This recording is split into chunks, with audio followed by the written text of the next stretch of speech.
Okay, so let's start with an example problem. This is 33 from the homework set.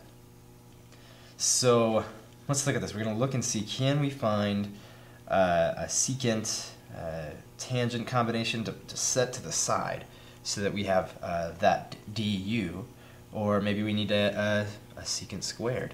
And it turns out in this example, it's as easy as switching the order of these. I notice that I have tangent of x. This is the derivative of tangent.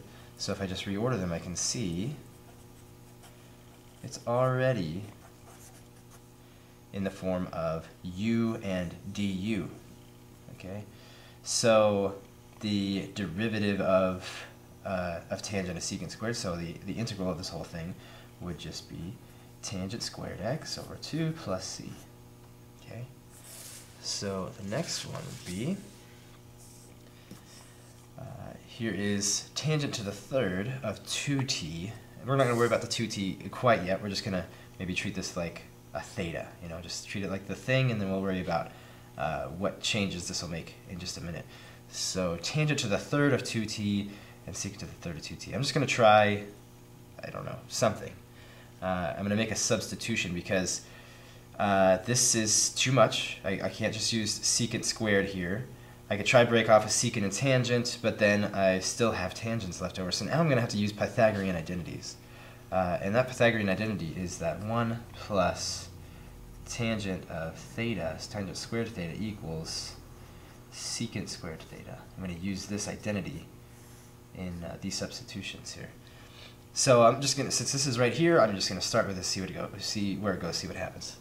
So I'm going to turn this into tangent squared. It's going to be by itself. Then we've got to include this extra tangent here because tangent times tangent squared is tangent to the third. And we have secant to the third 2t 2 then times dt. Okay. This right here, I can see that if I subtract 1 from both sides of this identity, then I'd have tangent squared of theta equals secant squared of theta minus 1. So I'm going to make that substitution. This is going to be secant squared of 2t minus 1, still times tangent of 2t times secant to the third of 2t, okay, and times dt. So I'm going to take these guys right here, I'm going to distribute them, and maybe it'll work, maybe it won't, maybe we'll have to start over. So so this is going to be the integral, so I'm going to distribute these here. So tangent of 2t times secant third of 2t times dt, and that's going to be multiplied by this. So you can see that you have a secant is going to combine with a secant. We're going to have secant to the fifth of 2t times tangent of 2t times dt. That's its own thing. And then we'll distribute this whole thing to the 1. So we'll just have minus secant to the third 2t tangent 2t dt. Okay, move this up a little bit.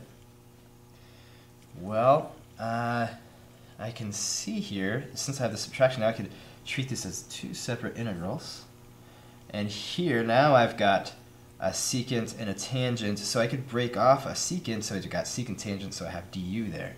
So here we go, secant to the fourth of 2t times secant of t, or 2t, times tangent of 2t dt minus the integral of, break one of these guys off, secant squared 2t times secant 2t tangent 2t dt.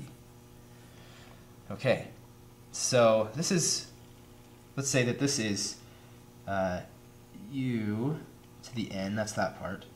This is really close to being du, except for if we were to take the derivative of the secant of 2t, okay, because the secant of 2t would be our u, and then 4 would be n. So the derivative of secant 2t would be secant of 2t times tangent of 2t times the derivative of the inside function, which would be just 2, so we'd have to multiply this by 2. So if we sit here, multiply this by 2, now this is du, like we want. But we can't just multiply by 2, so we're going to also divide by 2, and that balances it out. And same thing over here. This needs to have a 2 attached, so that it is the derivative of the secant of 2t, and then we'll divide by a half. So now we're ready to apply. We have 1/2 times the integral of this whole thing here. Well, that's just going to be secant to the 5th of 2t. This would be a 5. Maybe you can't see that. Over 5. And then minus 1/2 times the antiderivative of this, which is going to be just, since this is u to the n, and this is du, then minus 1/2 times secant to the 3rd of 2t over 3 plus c. Then you get a factor out of 1/2 and so forth, but that's the hard work right there. The next part is simplifying it is far more simple, so no problem there. Okay, so for this one, tangent to the 3rd of 3x, well, let's see. I'm going to try that substitution with that same identity. And the only thing I can do is to maybe replace, break off a tangent squared and a tangent, separate those apart so that I can actually make, because I need a secant in there if I'm going to make this thing work. This is 3x.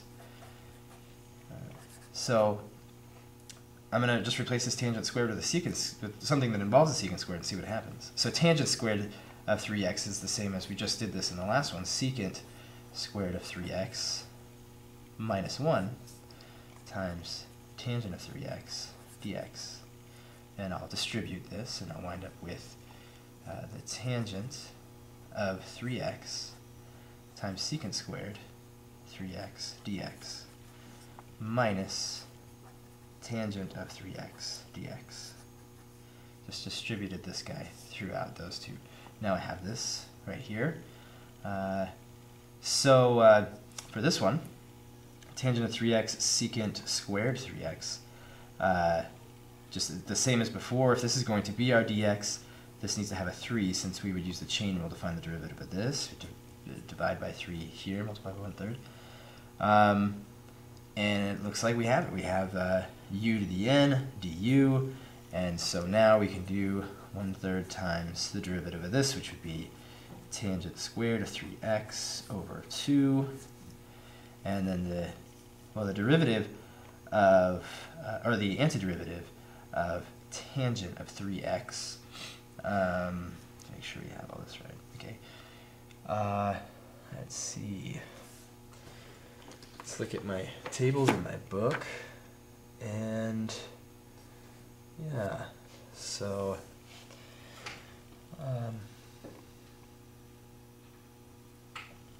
well, to help us understand why, this is the sine of 3x over the cosine of 3x dx,